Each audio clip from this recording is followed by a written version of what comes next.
Hello, everyone.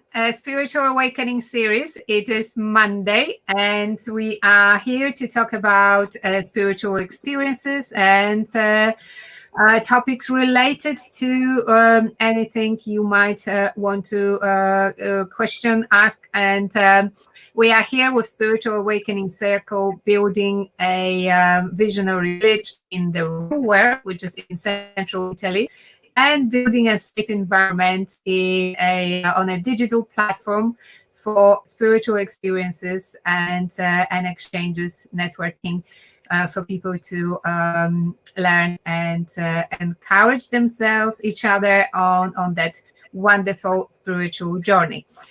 But the most important thing is we've got Renu Arora today as our special guest, who is kindly going to talk to us about her near-death experience. We haven't had a guest talking about it so far, so even more of a warm welcome to you. I'm very, very excited to hear your story. I've watched some of the interviews you had online, but I'm really, really appreciative and looking forward to hearing it from you here on our platform. But first of all, maybe you would like to tell us a bit about yourself, please. Sure. What a lovely introduction, Monica. Thank you for having me on. It's an honor to be here. So I'm Renu Arora, and I work as an artist. So that means actor, singer, writer. I've been working in the arts for about around 19, 20 years now. I had an accident in 2017 where I was coming home from an acting job, and on my way home from work, I was hit by a bus, and my foot and lower leg got dragged underneath the wheel of the bus. So that's where my story started. I don't know whether you want me to start to go into it sort of right away, or you want to talk about other things first. Yes, we would love to hear. I mean, I would love to hear what happened next. I mean, near-death experience is definitely not for everyone. I don't know. Some research says it's hardwired in everyone.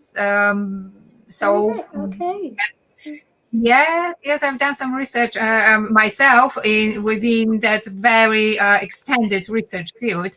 There was even an international association for near-death studies. There is, absolutely. Yeah. In fact, I did a talk for them an interview for them just last week, because they've got a new branch in Israel. So I did an interview with that particular organization, but the branch in Israel, just last week, actually. It'll be coming out in a few weeks' time. Congratulations. Oh, thank you.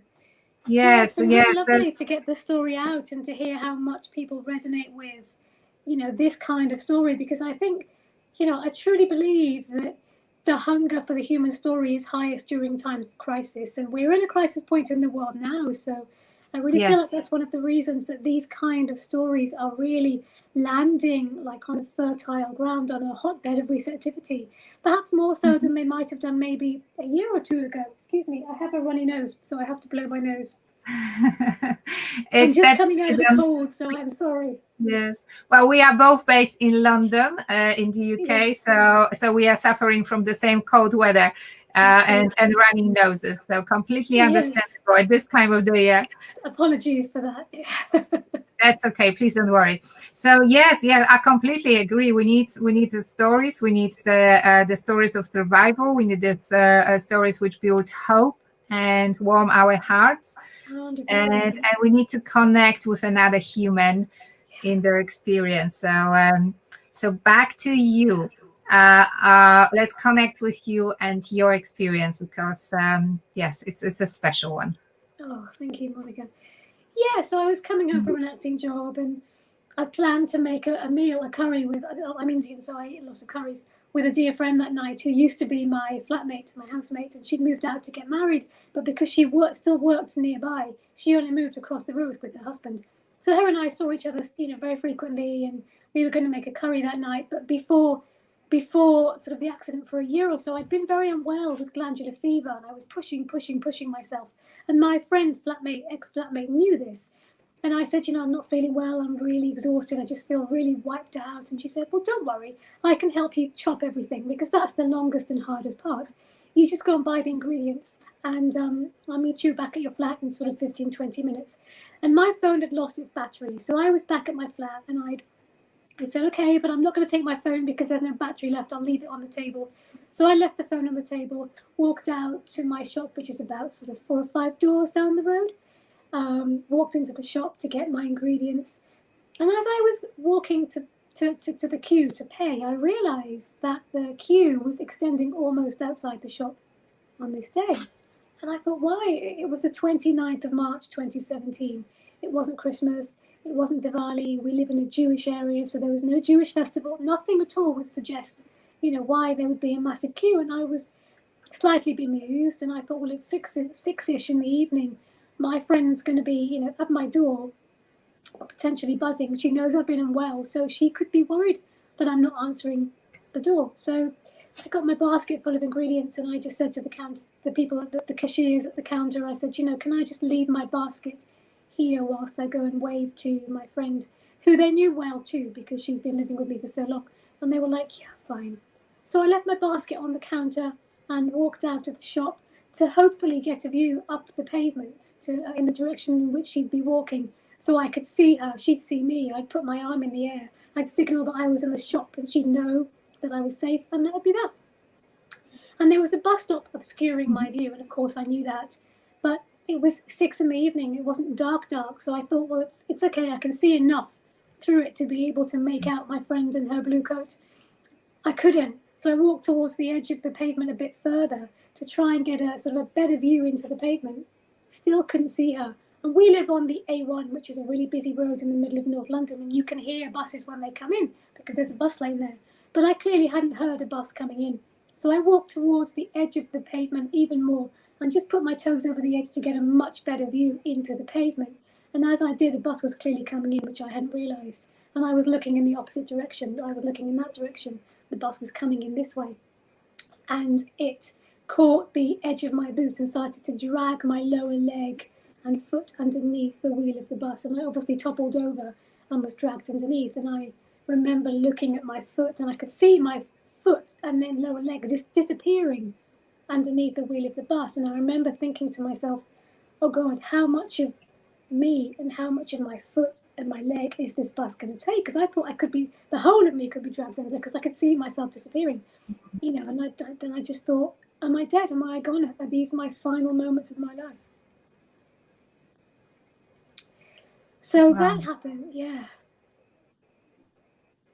So that happened, and it was obviously very, yeah. It's a big deal, when you think you're living your final moments.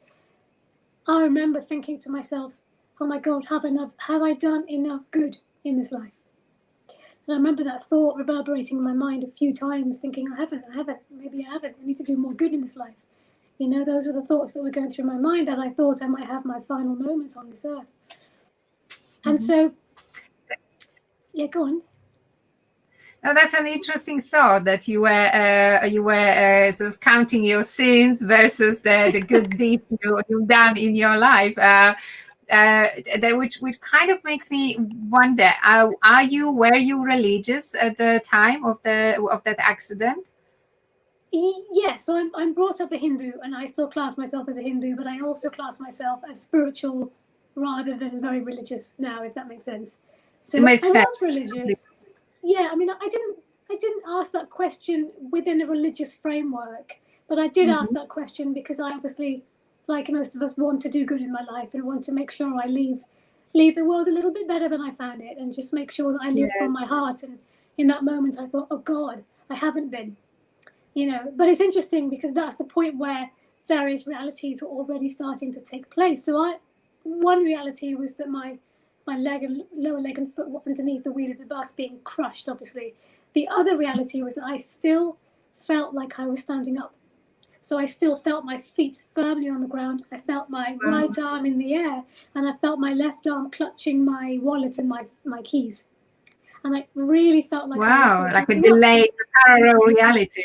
Absolutely. And then the third reality, which then took over, was that I had ejected my body and had started to float up, and I could then see the top of this red bus. So that was the reality that then, of course, became the NDE and took over my whole experience for several moments. I don't know how long, after that point. So, yeah, so Okay, so now we get to the NDE. Yes. Absolutely. Yeah, so I floated up, and I remember floating higher and higher, and I could see the top of this red bus. And the higher I floated, the more the physical world started to fall away, dissipate, disappear. It's a really surreal, very interesting, rather beautiful experience. And the higher I floated, the more vast I felt. Like, you live in London, we have boroughs in London, don't we? I felt like my wingspan was the whole of my borough and beyond and back again. It was just really, really interesting. I felt so vast, so wide, so full of love, so full. Even though I wasn't in physical form, I felt so full, so vital, so present. There was like a sparklingness, if that's a word, I just made up a word, to my presence that I really, really felt.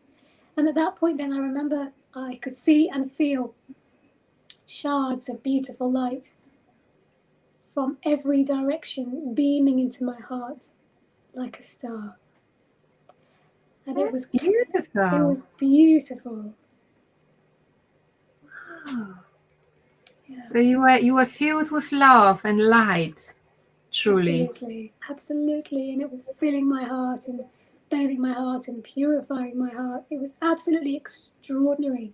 And then I felt my heart be, even though I wasn't in physical form, be taken out of my chest, given a good sparkling polish like you get when you go to a car wash and your car is like squeaky clean. I felt like my heart was polished squeaky clean to the point where it was sparkling, and then put back in my chest again. And I remember that feeling when it was put back in. I remember going, oh, just absolutely, there are no words to describe how that felt in that moment, and will always feel for the rest of my life, how my heart felt and will continue to feel. So that was, yeah, beautiful.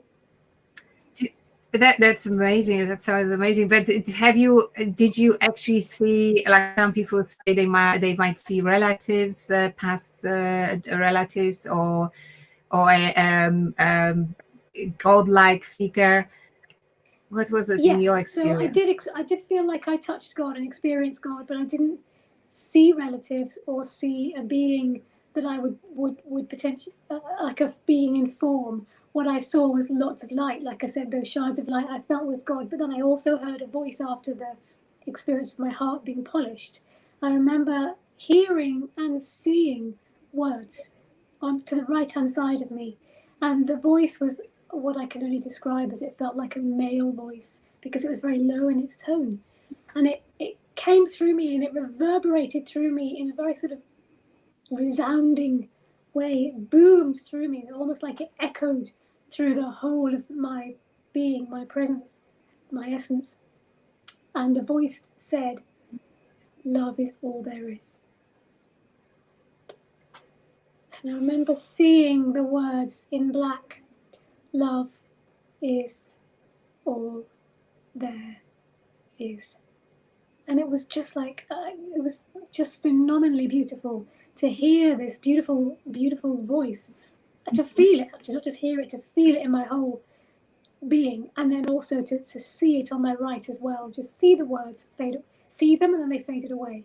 As I saw the word, then it faded away. It's just beautiful. And then another message by the same male voice, potentially male, it felt like a male voice, and the message was, and I could see the words again, "Give love, give love, give love." And then they faded away, and then another one, "Because love is all there is."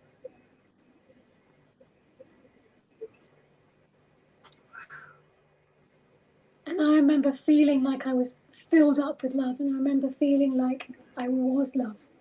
I remember just knowing in every aspect of every fibre of my being, every aspect of my being, that me and the voice is one and the same. Even though it felt like it came from the outside of me, and it did because it was low and male-like in its tone, I felt like I was that love, and that love was me. And there was no separation between me and that love, me and that voice.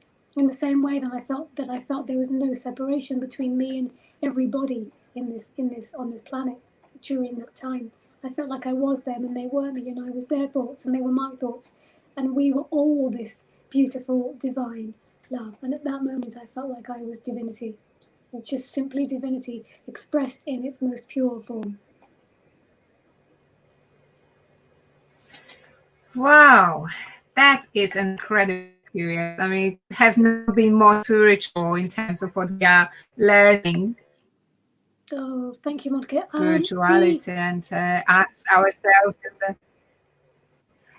Can you repeat that, please, Monica? Because I'm losing you a little bit. Yes, we've had a bit of a technical glitch. I'm so sorry.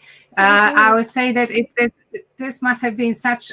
I mean, this is such an incredible spiritual experience. It doesn't get any better. I mean, you felt divine and united, and in that oneness, incredible. Oh gosh! But what happens after that? You're floating somewhere out of your body, having this incredible experience. Yeah. So I had another aspect to my NDE where I had a beautiful life review. I can't go too much into it because I'm saving it for my podcast, The Burgundy Book. But what I can say is that during that episode, which was the final part of my NDE, I screamed, and the scream hoovered me back into literally pulled me back into my body. So that potentially part of the NDE was cut short because of the scream. So at some point I must have been sort of in both realities at the same time, maybe sort of regained my sense of kind of human consciousness, as it were, and come back into my body, and instinct was to scream. And I remember I felt like I'd only screamed the tail end of the scream. It was a very long, animalistic, guttural, get me out of this hell scream, because I was underneath the wheel of a bus. But I remember only screaming the last fraction of a second, millisecond of the scream, because the first bit was sort of when I, the me in physical form underneath the wheel of the bus. It was very interesting, and I could feel myself be pulled back into my body, my physical human body. It was like a hoover. I was like being sucked back in. It was really, really interesting. And then, of course, comes the trauma and the panic and all the rest of it in human form, because the reality of what was happening obviously hit. I was no longer tasting God and feeling divine. The reality was that my foot and leg were being totally crushed by the wheel of a 10-ton bus. Yes, and the pain, presumably pain, shock, a mixture of both. Well, 100%. I mean, I've never felt such pain in my entire life. Interestingly, though, and of course, shock. I mean, my brain was swimming with shock chemicals for a very long time afterwards, both during the accident and for weeks afterwards. I felt like my brain was like drowning in shock chemicals, and I could like feel like a pool of shock just rising in my brain, and I was struggling to breathe. So the pain actually didn't hit me for a good sort of, 10 minutes, because I was so shocked.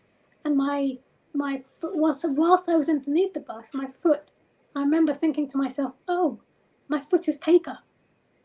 Because it felt, obviously, a bus is so very heavy, it's 10 tons.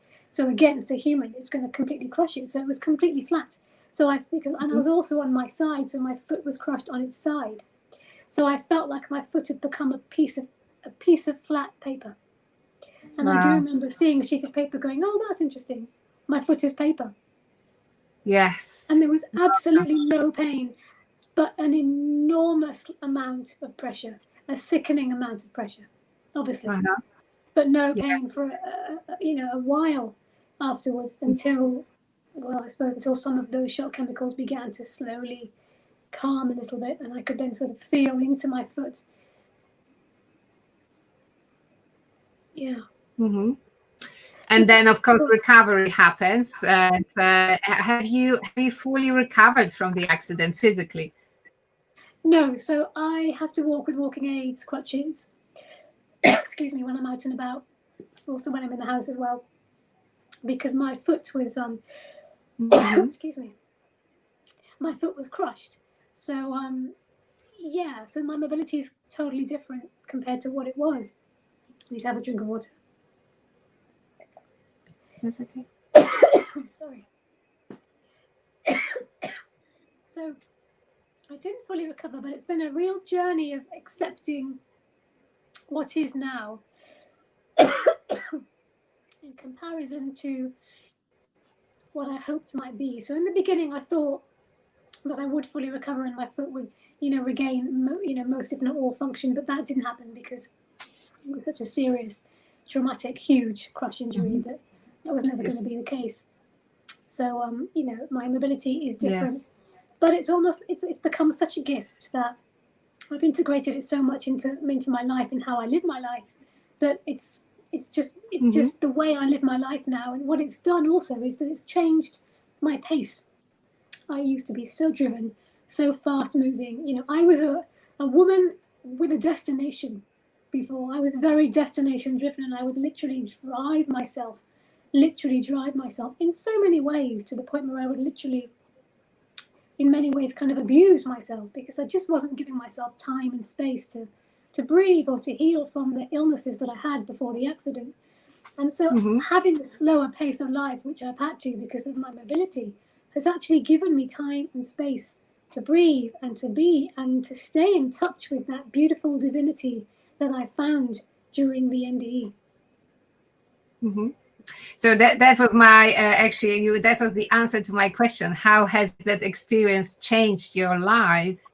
And it sounds like it has, not only down to the physical changes with your mobility, but more importantly, the spiritual experience has made an impact in terms of how you treat yourself as a spiritual being, and that's beautiful.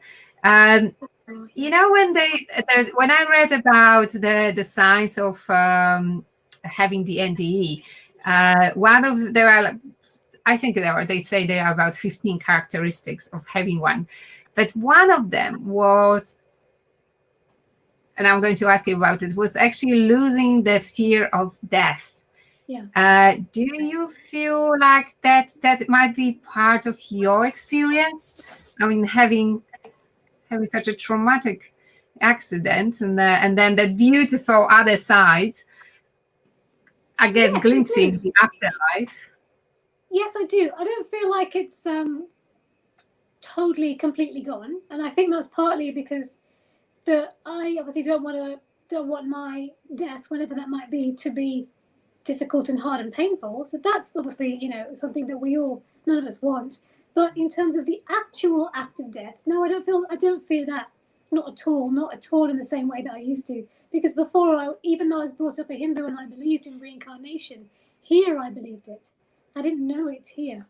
I didn't know anything beyond this physical world here. And I would class myself as spiritual before the accident too. But again, my experiences of knowing spiritually I had a few, quite a lot of them, but they never lasted. They were kind of very fleeting and rather transient. So the way that I lived my life didn't feel particularly connected to my heart, to me, to my essence, to being, to any sense of anything greater, even though I wanted it to be. So I would be continually on a quest to try and find that connection, but I would rarely find it. And when I found it, it was just beautiful, but it didn't stay because my way of being was so disconnected generally that it just couldn't stay. But now things are so different and having had the experience of what potentially happens after, for me, I don't fear that space. That's a beautiful space for me now. I kind of think, wow, that's lovely, actually. Yes. Well, that brings a lot of hope for us, knowing that at some point we need to give up on that human body, and obviously move to another space. But before that happens, we do have a mission and to complete a purpose on the earth. So my next question is, obviously, you said you've clearly heard the message about love. Have you done anything with that message so far? That's a beautiful question, Monica. Yes, I have. So my way of giving that message, putting that message into the world and sharing it with the world is to tell my story in lots of different ways. So like this, I do a huge amount of interviews, panel discussions, talks, which I really enjoy doing. And then also being an artist means that I'm able to create work around the experience as well and put the message either overtly or subliminally into my work. Mm-hmm. So I've created a lot of pieces, as you know, for the BBC over the past year about my experience of kind of lockdown for 3 years before the accident, as it were, to give people a sense of reflection of what it was like for me to have a sense of lockdown for such a long time, sort of before the world went into lockdown, so they could feel a sense of reflection in my words. And then the Burgundy Book, which is my arts podcast around the accident, the NDE, the journey that followed, the spirituality of it, what I learned, the gifts I gleaned and gained from it in my perception. That will start work next month, and that will be launched on all podcast platforms in July, August of 2021. So those are all my ways of working with what happened and the experience and the messages that I received. So my world is totally full of this message and giving it to the world, which couldn't feel more right. So my purpose has completely shifted as well, obviously, since the accident. That's beautiful. And we are actually preparing for a summit in February, and we knew that we are going to do a title, a theme around love. But I think you might have given us a perfect title. Love is all there is. So that's a beautiful message, and that feels so beautifully right for what we are preparing in terms of summit, which will be run over the weekend, so we can invite people to participate and learn with our master teachers how to grow that spiritual side, that connection with soul and inner guidance, even better, especially during the times of lockdown. As you said, it's a particularly tough time for people who are not used to it, even for those who are dealing with it for a number of years. I mean, I'm interviewing people on special needs on Tuesdays, and obviously with disabilities, there is that sort of forced lockdown situation. That we have to have tools and sort of mechanism of dealing with the situation. And it has to go internally, in the deep inside us, to draw on our own strengths rather than external support. So you've done it, you've articulated it beautifully, and you are creating something really beautiful. I bet it is beautiful. I haven't seen it yet, but I'm getting a very strong feeling it's going to be worth checking on. So that's 2021. Sorry about my nose. It's okay. That's okay. I know exactly. It's we are both in the same city. So I would also sort of tap to sort of your experience of how you handle NDE in terms of did you feel a need of connecting with people who had that experience? Same experience, and because it might, I don't know, might alienate you a little or not. I don't know. Can you say more? Can you explain the question more about the? So I'm thinking with such a amazing experience, it's not for everyone, and probably you have no friends or family who have had the same experience. So did you feel a need to connect with people who had that experience, to kind of maybe validate it, maybe feel less isolated? I don't know if I'm expressing it correctly, but did you are, and I did, and I have. Okay. I have made a lot of new friends, actually, since my NDE. A lot of new friends who've had all around the world, actually. And obviously that's been made easier over the past sort of year with what we've been living through in terms of lockdown, because everybody's on Zoom and people can connect more easily anyway now.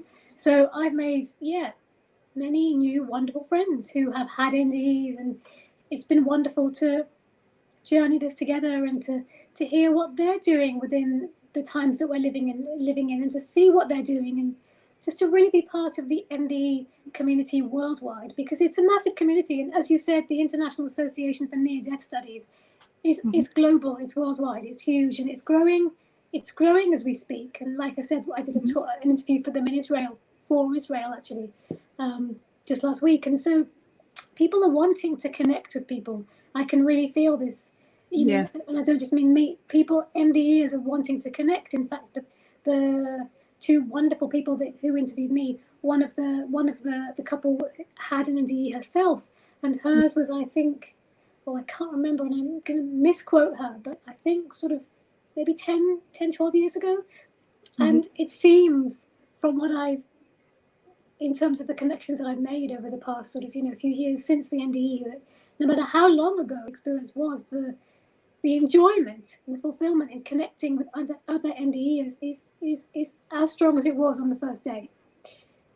Because there's that shared language and that shared understanding that we don't need to explain anything. It's just all totally understood.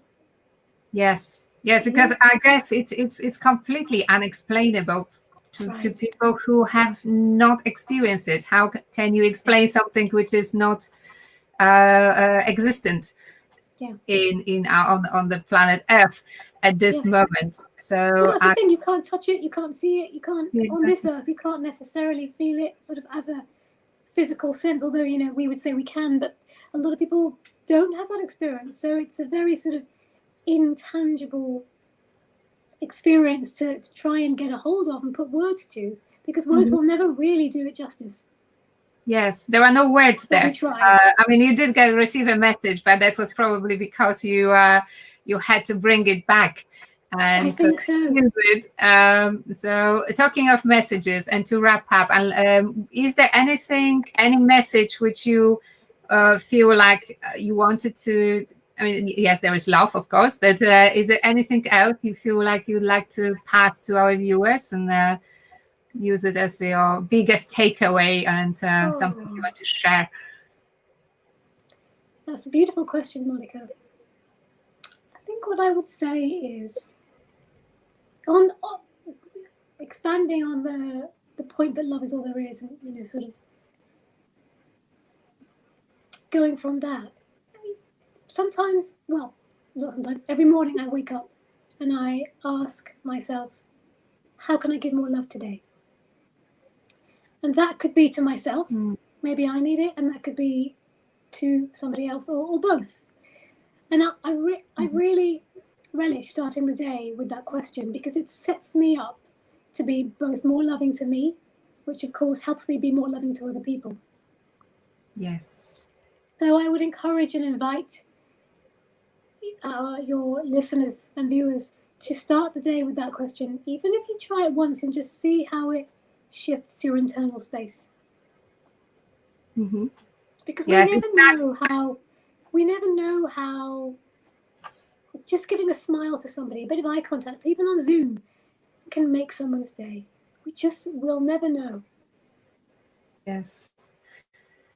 Yes, and that's a beautiful message. Thank you so much. And we know how important self-care and self-love is. If we are happy with ourselves, we'll be a happier company, and we'll definitely benefit others with sharing that love. So thank you so much. Such a beautiful message. We had viewers agreeing with that. So unfortunately, I can't see the name here, but we have definitely people interested in your story, and it is all available on a replay, so you can expect more comments, and we'll put the link to your beautiful project in the comments as well, so we will be able to share what is coming. And thank you so much for being such a gracious guest and sharing your beautiful experience with us.